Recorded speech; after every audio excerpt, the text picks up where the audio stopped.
31st of January 2016. It's 8:25pm. Interview of Liam Allen. Liam, an allegation has been made by your ex-partner, and her allegation is throughout the relationship that you've raped her on a repeat basis. Are you surprised by the allegations? Extremely, to be honest with you. It kind of came out of the blue. You've never forced her to have sex? No. She's never cried and you've continued to have sex knowing that she's in pain or didn't want to have sex? No. You never tied her up, hit her with no buckle? No. You're saying those are all lies? Those are all lies.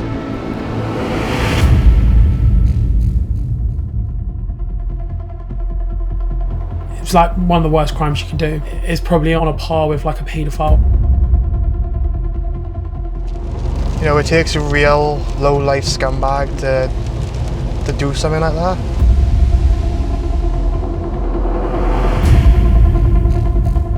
It is every young man's worst nightmare. If I believe he had done it, it doesn't matter whether he's my brother or not, I don't think I would have supported him through it. I remember seeing 3 members of the jury glare at me as if I was just this monster. I just thought if everything goes bad, I'm never going to see him again. If they even slightly believed it was true, I'm never coming back from that.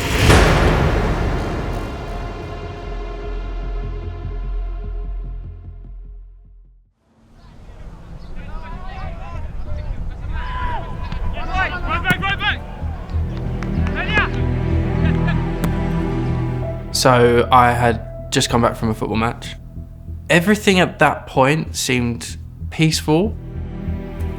I'd got onto PlayStation, I was playing with my best friend. It was just a usual day. Me and Liam were talking on PlayStation at the time. He was at his house, I was at my house. I heard his mum in the background. I was sitting in the lounge and there was a knock at the door. The police turned up and they wanted to speak to Liam. What for? We need to speak to him, it's serious. I wasn't dressed, I was in my dressing gown. I was terrified because I couldn't work out why they were there. They jumped on their walkie-talkie saying, surround the flat, surround the flat. And he just jumped on the headset with me. All I heard was Liam say, I'm being arrested. There was just that chaos. How did I get here? How did this happen? Why on earth am I even being arrested? And then he was gone.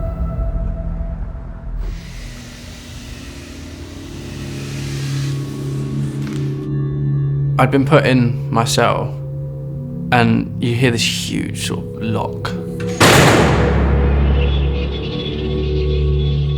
And then hearing that there's been a serious accusation of rape, my jaw dropped. And when they said who had made the accusation, there was fear, anger, betrayal. It's every negative emotion in one. So tell me about the interview. Can I smoke before we do? Yeah, do you want to pause? So concentrate on the first time you had sex together. She said as she's having sex, it becomes very painful for her, and she said she asked you to stop. And you said to her, look, you're just going to have to continue. Anything like that ever happened at all? No. I was absolutely terrified. I couldn't stop shaking. My life is now on the line. Have you had sex in any unusual places? Literally her front room, her bedroom, and my front room. In my head, I'm screaming out, I'm innocent. And you want to scream it at them and flip the table and throw the chairs at everything, and you can't. She says there was one occasion where he's tied me to his bed with neckties. At that point, you had sex with her while she was tied up. She said she was visibly crying most of the time. This never happened at all.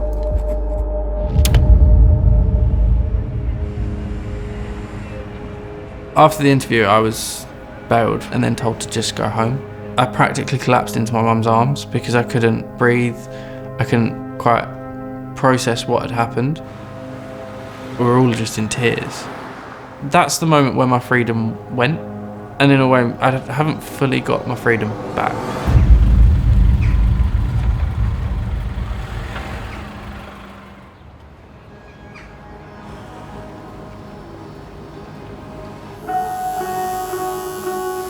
It's my 5th tattoo in the space of 2 weeks. That's got to be bad, isn't it? That's a good thing. In the summer of 2019, Ashley was arrested on suspicion of rape. I don't know, they do hurt, but not in a bad way. Exactly. You know, they do hurt in sort of relief sort of way. Only from what he's told me and all that, he's going through a bad time. So, needs a bit of pepping up.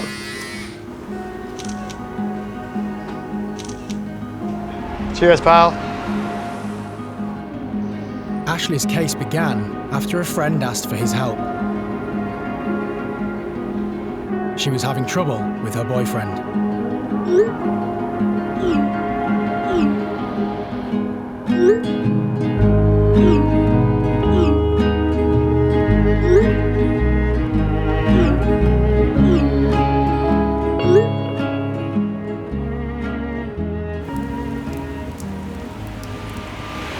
Ashley drove to pick up his friend. Once safely in the car, she told him what had happened. My friend asked me to go pick her up. She needed to get away from her boyfriend. He's angry, he's being really aggressive with her.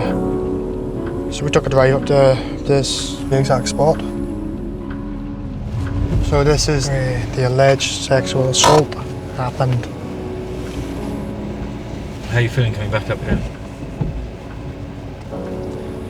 Innocent. So what happened up here? We sat in the car for a bit, we listened to some music, and we started laughing and giggling. And then she started telling me about the time she used to have a crush on me when we was in college. We started kissing each other, and then we both looked at each other and we said, she was going back. And then it happened. She started taking my clothes off. She took her own clothes off. We started kissing some more, and then we had consensual sex.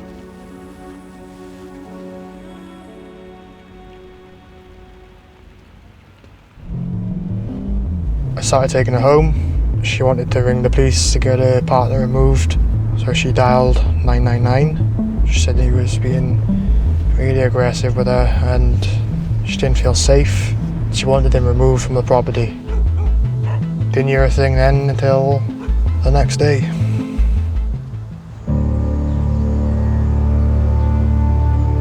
The following day, Ashley got a text from the girl's boyfriend.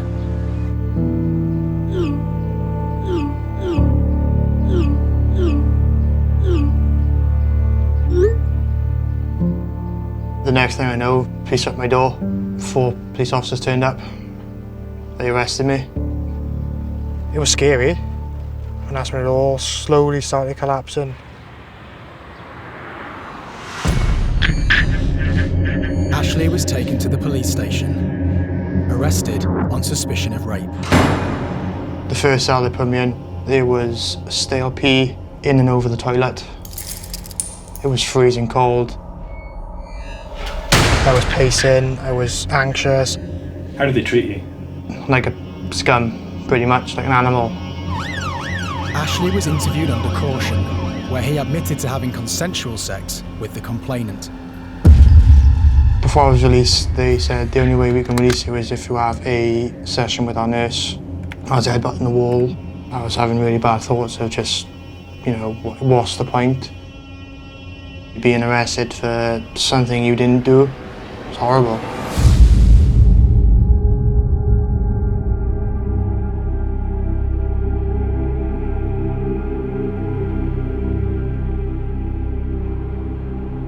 Everybody knows we have a crisis with men getting away with rape. For years, this country's failure to send more rapists to jail has raised questions about how the criminal justice system handles sexual violence. People still believe that these things happen to bad people and therefore I must be a bad person.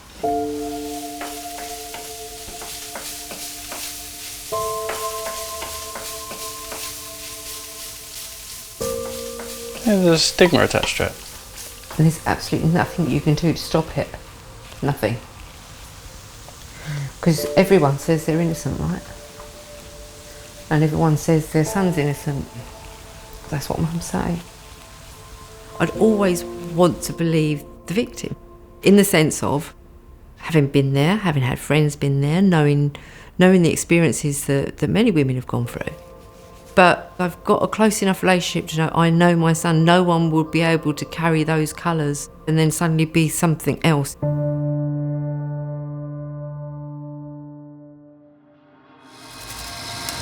Liam and the complainant met when Liam was just 18. I'd been in a couple of relationships before, but for me that was my first proper serious relationship. I actually met Liam whilst he was in a relationship with the girl who became the complainant.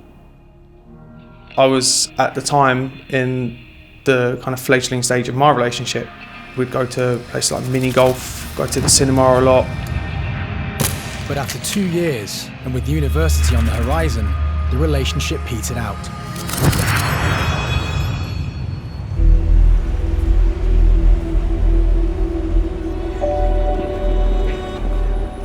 We just weren't getting on. There's no other way of putting it. When we'd gone for dinner, I remember the whole time she'd spent on her phone. That was when the conversation flowed of, actually, no, it's not working for either of us anymore. I think I walked her to the bus stop and hugged her at the bus stop and then made my way home as she got on the bus. And that was the last point of contact that we had. 4 months later, she contacted the police and made the allegations of multiple rape against Liam.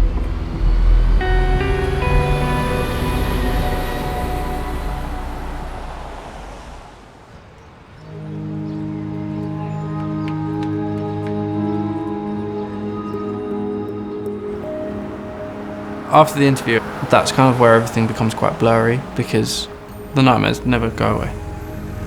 And they're not nightmares in the sense of they're dreamt up scenarios, they are flashbacks. You've not had any outdoor sex with her? To know that the police were still investigating that, and they were still taking it seriously, that for me was terrifying. She said you would hold her down, her arms restraining her. Did she cry? Any one of these things, if they even slightly believed it was true, I'm never coming back from that. When I heard that it was rape, the initial thought was shock, just complete shock. It literally is just every young man's worst nightmare. It is one of them things that you think, right, there's no coming back from this now. Once you've been accused, you're going to jail. It's probably on a par with like a paedophile or something like that.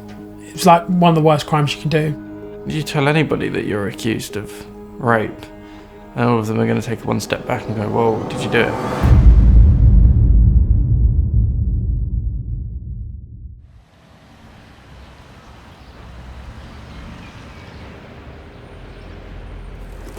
It's been over a month since Ashley's arrest.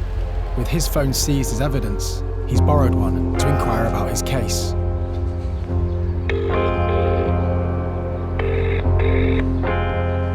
We're connecting you to Gwent Police. Your call is in a queue and will be answered by the next available police operator.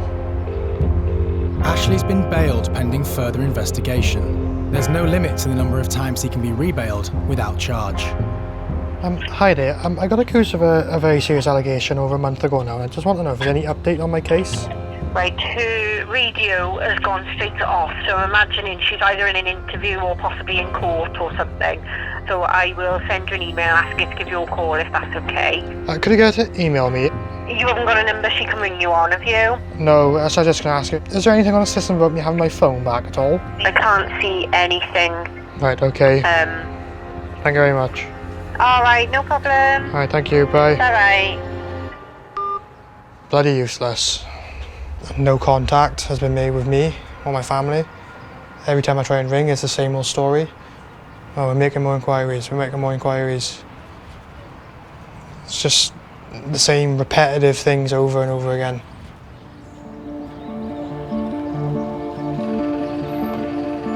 In limbo, while he waits to find out if he'll be charged, Ashley is trying to live a normal life. Right, shut up.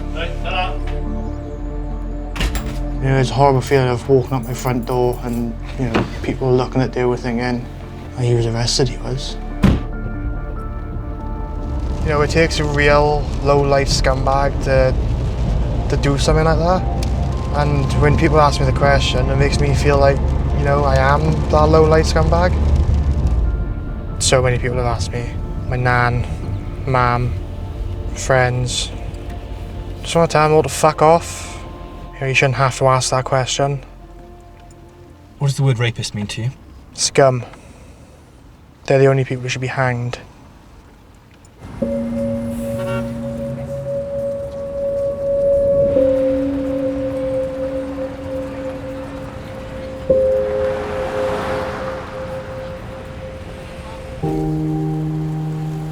Six months after his arrest, the investigation into Liam continued.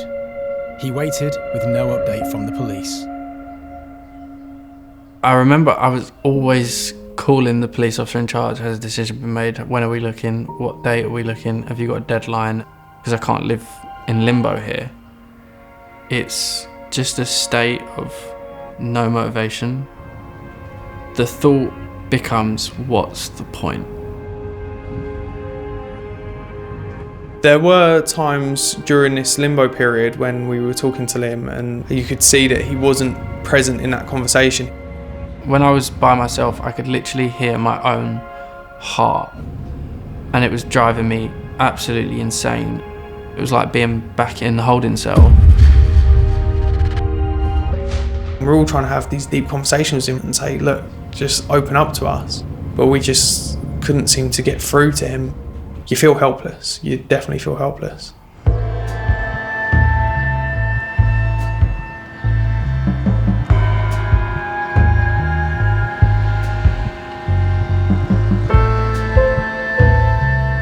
Nearly 2 months since his arrest, and Ashley's had no update from the police. But his job as a delivery driver is now under threat. I was totally honest with them. I went up there and I told them everything that happened. They said I can't go back until the official investigation is over. I asked them if they still pay me, they said no. So I'm just getting more and more in debt as the days go on. Just sucks. With his debts mounting, Ashley's meeting a representative from an organisation that supports men falsely accused of rape. Hello, Ashley. Hi, Margaret. You okay? Nice to meet you, love. Nice to meet you too. How are you? Come sit down. How's things going for you? Rough. How long have you been on bail? Nearly 2 months now. 2 months, is it? Yeah. And have they stopped you from working, or are you? I've been sacked. What type of work was it? Delivery driver. So how come you can't? But at the moment, you being on bail and the CPS making their decision, Yeah. nothing can be done. I don't feel like anything's being done. I had an email 3 weeks ago stating that the false accuser hadn't even interviewed yet. What am I doing? Sat on a park bench. Jobless. Yeah. Lifeless.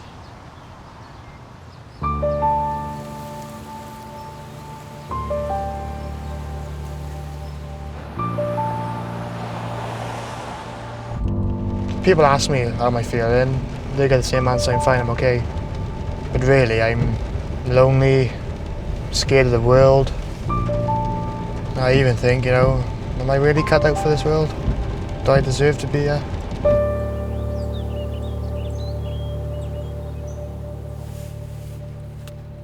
I was debating whether to do it to my arm or my wrist. That was instead of attempting suicide? Yeah.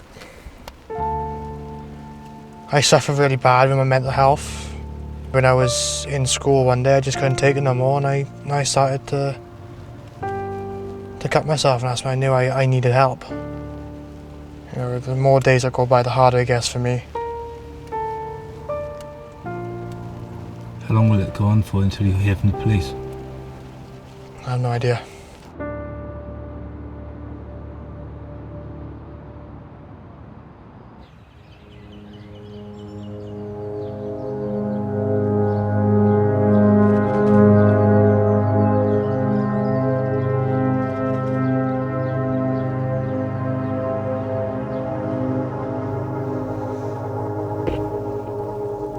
It's been too hard to even look at these things, so I haven't done what I'm supposed to do with half of these things yet.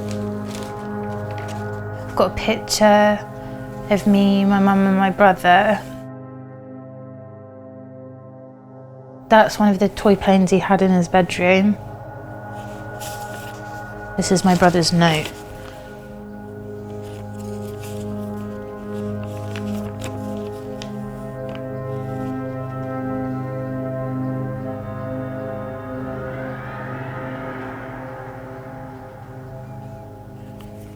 You okay?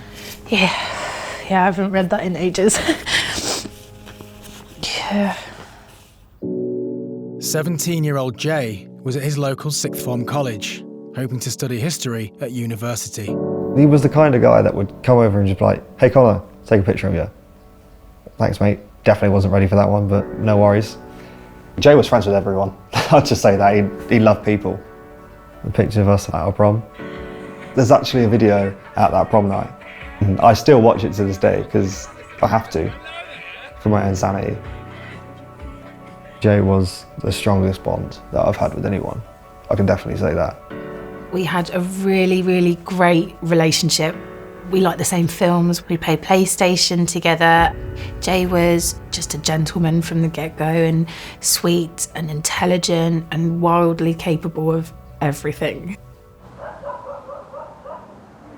On a spring evening in 2015, Jay arrived home distraught, following an incident with a girl he'd been seeing. He said they were involved in foreplay.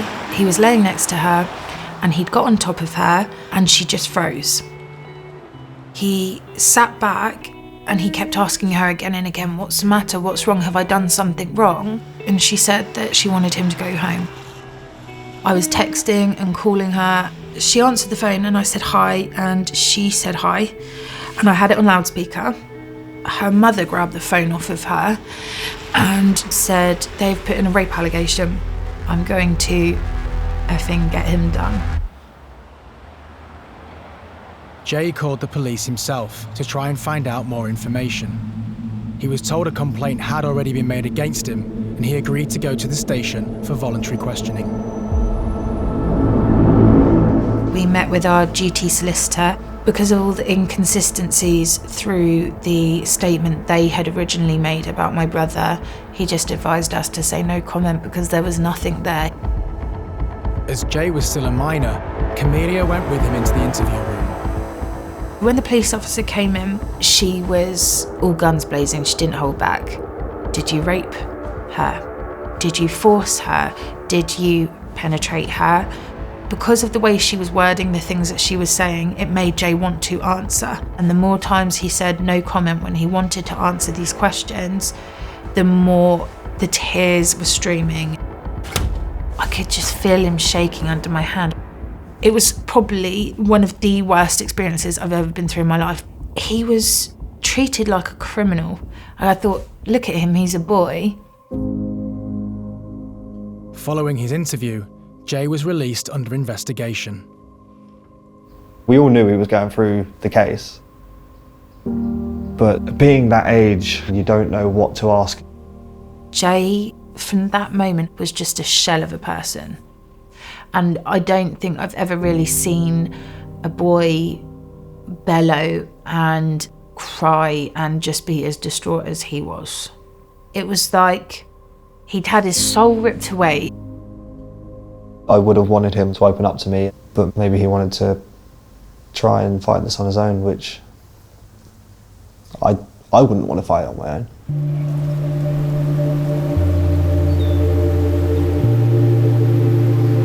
Weeks went by with no update from the police. We still haven't heard anything from the police. It took us to call them for them to tell us that the girl had dropped the allegation and that there'll be no further action. By this point, he'd spiralled completely. To be branded with something like that, if you haven't done it, it's a big thing. So we were all very, very distraught.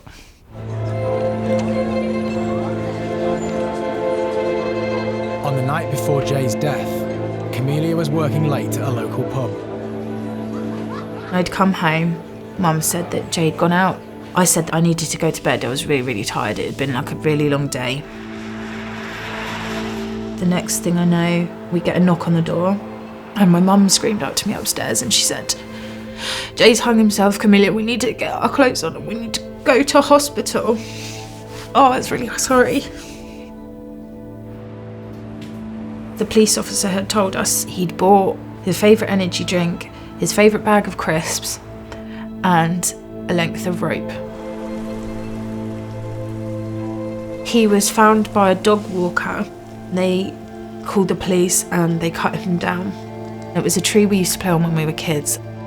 And they managed to revive him and get a heartbeat, but he'd sustained so much brain damage that he wasn't there anymore. He was 17 and he died on the 5th of July 2015.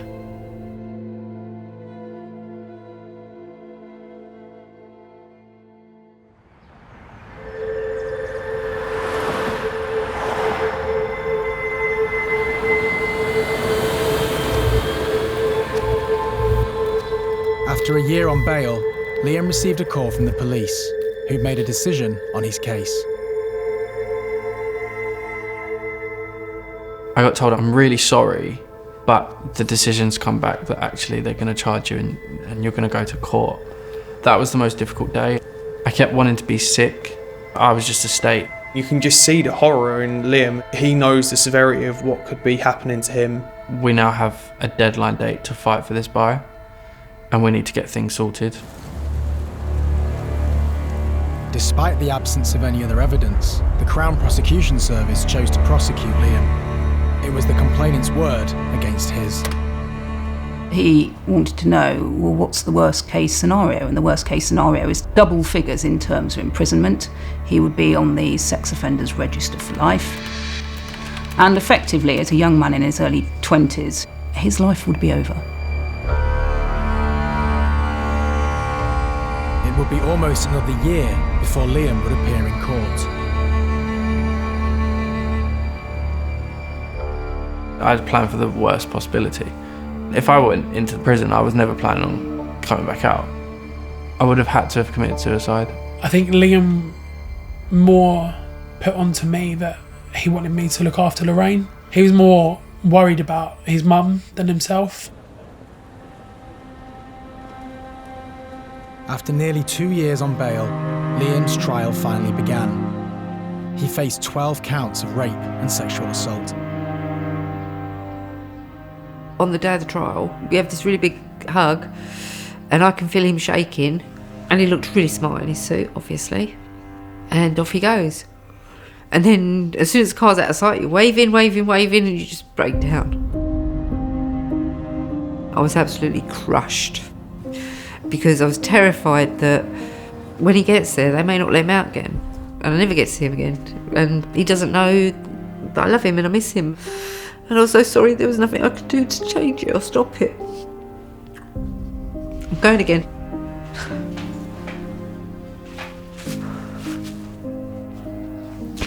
I think it was just probably the most difficult thing I've ever had to do. Because I just thought, if everything goes bad, I'm never going to see him again.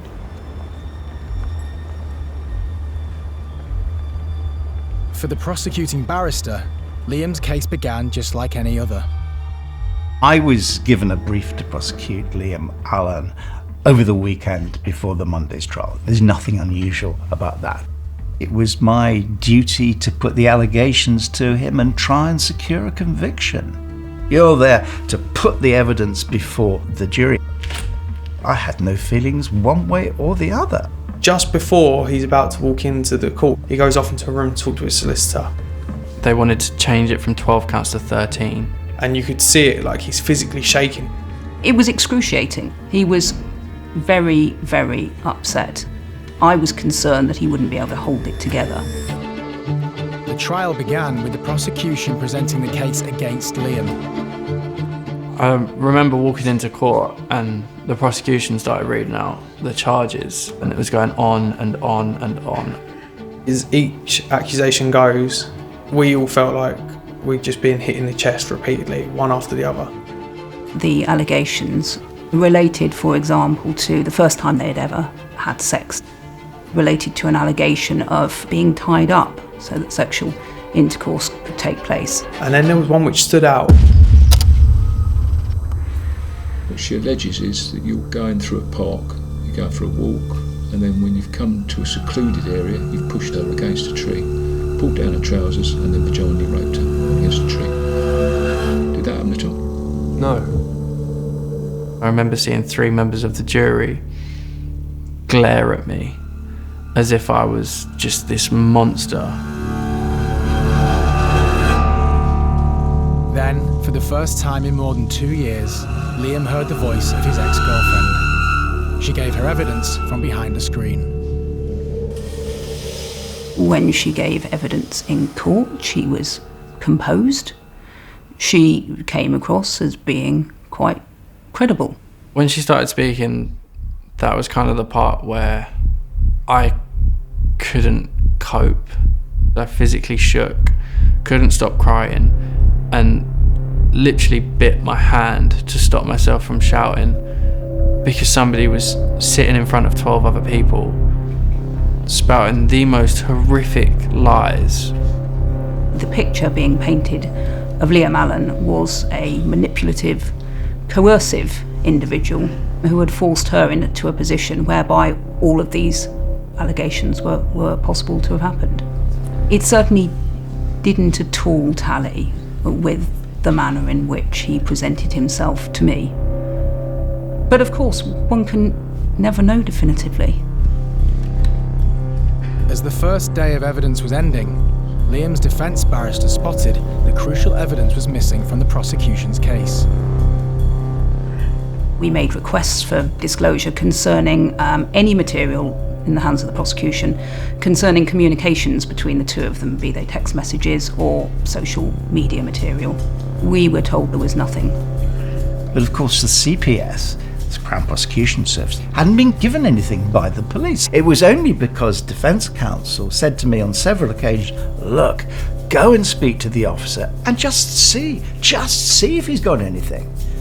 And good heavens, he did. In fact, the complainant had given her mobile telephone to the police. The download, as we later found out, included messages that she herself had deleted. In order to keep the trial going, the only way for me to have an opportunity to look at this material was to have the disc with me overnight. End of the day, Liam came home and just ran into the bedroom, absolutely howling and crying. I cried myself to sleep that night because I've never felt so betrayed in my life, and it was heartbreaking to know that that was my long-term relationship. I go back home, it's by now almost 10 o'clock at night, and I start trawling through this material. There were 57,000 text messages upon that disc. There were some messages that related directly to the allegations on the indictment. The message, it wasn't against my will or anything, related back to the first time that sexual intercourse had taken place. And it was possible to see that the sorts of discussions going on between the complainant and Liam, or the complainant and her friends, were such that they wholly undermined the complainant's account. I called it a night at about 4 a.m. I had to get up at about 7 a.m. and get back to Croydon Crown Court. And I took Liam to one side, and he just put his head in his hands and started to weep. A judge has called for an inquiry after a university student was cleared of rape. The case against Mr. Allen was dropped when evidence on a computer disk containing 40,000 text and WhatsApp messages revealed the alleged victim pestered him for casual sex. She said she didn't like sex with him. Text messages to say she loved sex with him. There were rape fantasies. There was sex in the open air. This was a 12-count indictment. If the defence hadn't got that, that man would have been convicted. That man would have got 12 years. That man would have had his life trashed and on a sexual offences register forever. It shouldn't have been me looking at this at the 11th hour. these messages should have been considered almost 2 years earlier. So either the police officer hadn't done his job properly, or if had seen these messages, then clearly something very extraordinary had taken place in that they've been buried. There has been an explosion of sexual offences being reported. At the same time, the resources available to the police, the Crown Prosecution Service and the entire criminal justice system have been slashed in real terms. So the whole system is on its knees. Following the collapse of the case, the judge had it officially recorded that Liam was not guilty. He said to Liam Allen, "You leave this court without a stain on your character."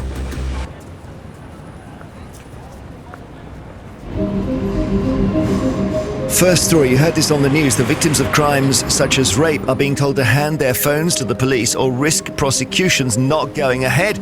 The university student Liam Allen, you might remember him, he had rape charges against him dropped when crucial text messages were disclosed while he was on trial. In the months following his trial, the Metropolitan Police apologised to Liam, and all active rape cases in England and Wales were urgently reviewed. I had hoped that once things had stopped in court and I'd been exonerated, life would be able to go back to normal, which I'm realising was quite naive of me. In most cases, false allegations are only officially recorded if the complainant admits that their allegation was untrue. The complainant in this case was not prosecuted. That is far from unusual. The difficulty in relation to prosecuting somebody is that there has to be a thorough investigation. There also isn't any political mileage because of the perceived effect that would have on genuine complainants coming forward. But there will be those who make up these allegations. There will be those who serve prison sentences when they're not guilty. And equally, there will be those who come to court, who are genuine victims of rape, whose cases result nevertheless in acquittals. Why did she do this to you? I'll never know. I'd love to ask why. I mean, I'd never believe what the answer was, naturally, but I'd love the opportunity to find out why. Nobody will ever know. I will never know.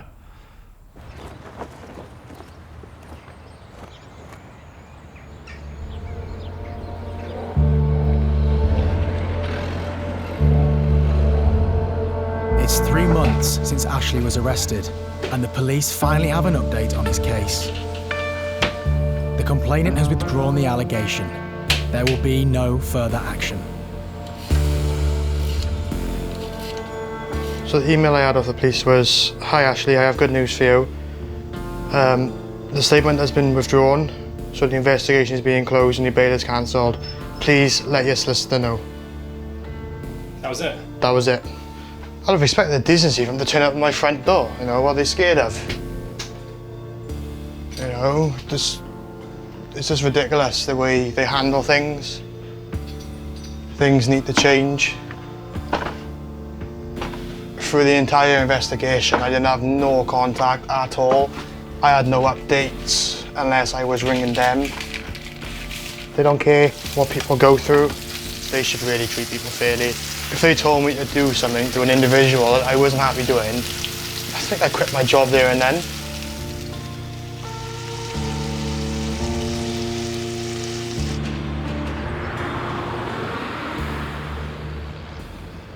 Will you ever get over this? I'm still mentally scarred about what's happened and physically scarred. But I don't think about it, and I try and forget about it. I'm doing a goddamn good job of it too. Like Liam, Ashley is not pursuing the complainant through the courts. I'm not after revenge. It's over with now. What's the point in stirring stuff back up? Get on with it, innit? Hopefully I can have my job back. There's nothing stopping me now. I'm gonna save up a bit of money. I'm just gonna pick up and go. I don't want to be around here no more. Too many memories.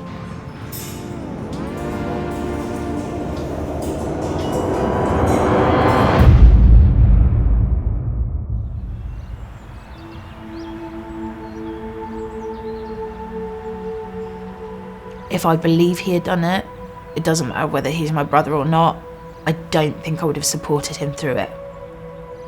With something like a rape allegation, they're heavy, heavy, heavy words that you can't take back. For Jay, being called something he's not, I think he really struggled with. 5 days after Jay passed away, my mum had a mental breakdown.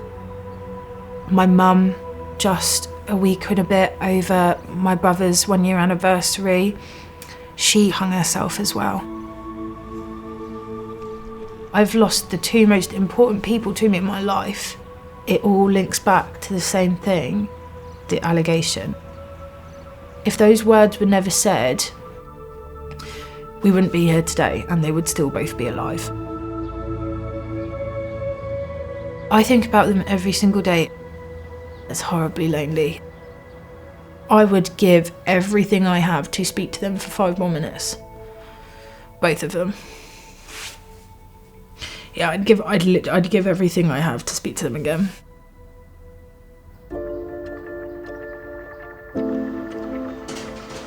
It's 4 years since the day of Liam's arrest. Behind the scenes, I can see this broken boy who's trying to do everything in his power, but he's just not the same carefree young man I would have expected him to be at 22. It's really easy to get consumed, and this accusation just threw everything like a tsunami over me. Our whole group, we had almost this grey cloud of just, in every conversation we seemed to find a way of talking about what was going on in the accusation and everything.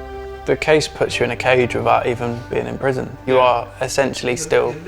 You have bars around you either way. That you was walking around in high streets, constantly looking over your shoulder because you couldn't bump into this person or that person. As soon as I was accused, for me, without even realising, I think I put my own life on pause anyways.